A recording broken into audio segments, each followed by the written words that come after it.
Siempre se habla de qué se hace con el dinero de las pensiones, de las jubilaciones, en qué se invierte. Acá tenemos un fondo de garantía de sustentabilidad, pero las jubilaciones se pagan con lo que se recauda en el mismo mes. En otros países hay fondos que juntan ese dinero de todos los pensionados y jubilados. Vamos a hablar con Adam Duove, especialista en criptomonedas, a ver qué está haciendo el mundo respecto a estos activos. Adam, ¿cómo estás? Hola Santi, buenas tardes, ¿cómo estás? Y sí, ¿quién iba a pensar que en una columna sobre Bitcoin vamos a estar hablando del Fondo de Pensiones Estatales de Wisconsin, que acaba de anunciar que hizo una inversión de 65 millones de dólares en ETFs perdón, 150 millones de dólares en ETFs de Bitcoin. Bien que van por los ETF. De alguna manera no se animaba ese sector a una inversión no tan tradicional. Pregunto, dentro de los estatutos de donde puede colocar el dinero, si está dentro del NICE, ¿es un producto lícito y eso puede favorecer a que muchos otros fondos hagan esto? Bueno, justamente eso es lo que estamos viendo en las presentaciones que hacen los inversores institucionales ante la SEC, ante el organismo regulador de Estados Unidos, donde casi 500 inversores e instituciones reportaron que tenían entre sus tenencias tenencias del ETF de Bitcoin. Y por supuesto que el hecho de que esté en un formato de ETF y que no tengan que evaluar las alternativas de custodia o cuestiones regulatorias, como mencionabas vos, del Claro. estatuto que tienen los gestores de fondos, entonces sí facilita mucho la exposición. Había una cuestión que mencionaba Eric Balcunas, que es un analista de ETFs para Bloomberg, que decía que es realmente impresionante ver esta cantidad de inversores institucionales que tiene en el ETF, cuando en general en los ETFs que recién lanzados, como el caso de Bitcoin, eh, que tiene un poco más de 2 meses de existencia, suelen reportarse entre 20 y 30 tenedores, así que es una Claro. noticia Ahora, que ha sido positiva. voy a la parte oscura. Sabés que a mí me gusta meterme con esto. ¿Qué pasa con el afiliado a ese fondo, quien invierte en ese fondo, quien destina esos fondos, que está invirtiendo en un activo de riesgo? Vamos a pensar que hoy Bitcoin retrocede 30%. Digo, yo como tenedor de ese fondo, podría decir, che, pero esto no era un fondo de tan alto riesgo, está dividida la porción que se puede poner en criptomonedas. ¿Cómo se maneja eso? Bueno, para poner un poco en perspectiva, estamos hablando del primer fondo de pensiones que hace este anuncio. Es un proceso que lleva, en general, lleva varios años, más para este tipo de fondos que son muy conservadores.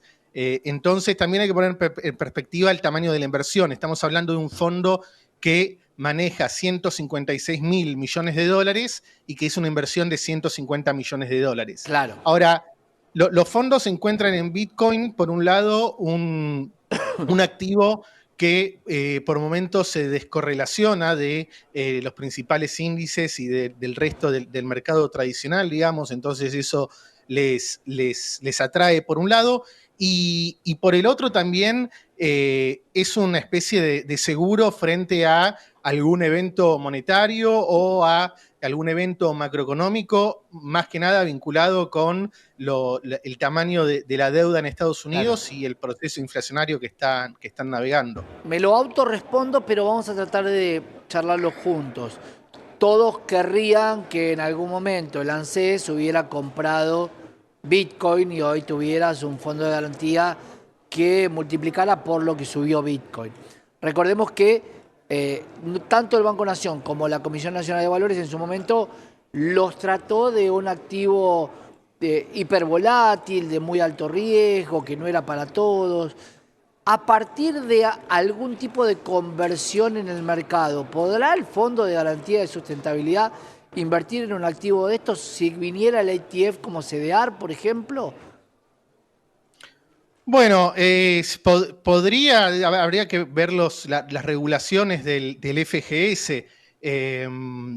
Lo cierto es que recuerdo cuando en el año 2000, si mal no recuerdo, 2014, Santiago Siri, el emprendedor, había hecho una propuesta de que el Banco Central argentino comprara un pequeño porcentaje de Bitcoin en ese momento cuando cotizaba en alrededor de los $500. Claro, ni lo Em, digas.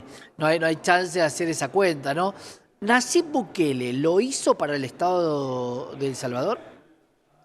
No, en El Salvador, Bukele está acumulando Bitcoin para el Estado salvadoreño, pero no tiene relación directa con el fondo, con las pensiones o las jubilaciones en ese país. Se trata simplemente de una inversión Como que hace reserva. el Estado como reserva, exactamente. Interesante, porque eso le cambió la economía a El Salvador por la cantidad que pudo comprar o no, Adam. Bueno, el impacto directo en la economía, digamos, hubo una llegada de inversores y de empresas que se establecieron en El Salvador en torno a la industria de las criptomonedas y Bitcoin particularmente. Mejoró la hoja de balance del Estado salvadoreño, pero no, digamos, no ha tenido un impacto en el día a día del salvadoreño, ¿no? Claro. ¿Y esto va a incitar a nuevos fondos de pensión? Lo hemos visto en varias películas de los Estados Unidos y series donde, por el monto que vos planteás, concentran muchísimo dinero. ¿Esto se va a replicar en diferentes fondos de pensión alrededor de los Estados Unidos? Siempre se habla de los bomberos, de los policías, de entidades que tienen mucho dinero para manejar. Bueno, desde la firma Fidelity Investments, una gestora de fondos, dan a entender que hay interés por parte de fondos de pensiones, inversores institucionales grandes que están empezando a analizar exposición a Bitcoin, pero como te decía antes, esto es un proceso que puede llevar varios meses, incluso años, hasta que el comité de inversión toma la decisión de tener exposición a Bitcoin. Claro, porque en realidad cuando vos declarás que compraste un ETF, compraste un fondo que se dedica a. Hay mucha diferencia entre comprar Bitcoin, si bien tiene la misma correlación, yo estoy comprando con otras garantías. Esto me parece que puede abrir un poco más el ámbito de quienes adopten a Bitcoin indirectamente. ¿Esto favorece o perjudica al activo subyacente? Bueno, desde un punto de vista, la idea de la acumulación de Bitcoin institucional, ya sea en fondos o en empresas que cotizan en bolsa, podrían exponer de alguna manera a lo que en alguna vez ocurrió con el oro allá por el año 35, cuando el gobierno de Estados Unidos ordenó la entrega de todas las tenencias de oro al gobierno. Lo cierto es que un ataque de ese estilo a los derechos de propiedad en Estados Unidos tendría consecuencias que van mucho más allá de el control que puedan tener de Bitcoin. También hay que tener en cuenta que, digamos, las garantías son distintas en el caso de un ETF y en el caso de Bitcoin como activo subyacente, dado que cuando uno tiene Bitcoin, el activo, en ese caso no tiene un riesgo de contraparte, no tiene un riesgo de Son míos, que claro. el custodio, así que cada alternativa tiene sus riesgos y beneficios. El ETF está pensado particularmente para inversores institucionales que de esta manera no tienen que preocuparse dónde resguardan las llaves que les dan acceso a los Bitcoin, las tácticas de seguridad, etcétera. Todo eso lo delegan en los custodios, que en la mayoría de los casos es Coinbase. Para cerrar, ¿cuánto está cotizando en este momento Bitcoin, Adam? Bitcoin está en torno a los $65.300. Salió de un canal bajista que venía Claro. dibujando desde principios de abril y ahora, bueno, también impulsado por los datos macroeconómicos positivos en Estados Unidos sobre inflación y empleo. Claro, despega de los 60 para volver a buscar los 70 que supo conseguir. ¿Cuál fue el máximo de Bitcoin de este año? El máximo de Bitcoin este año y el máximo histórico, $73.750. Eso es lo que seguramente está buscando Adam.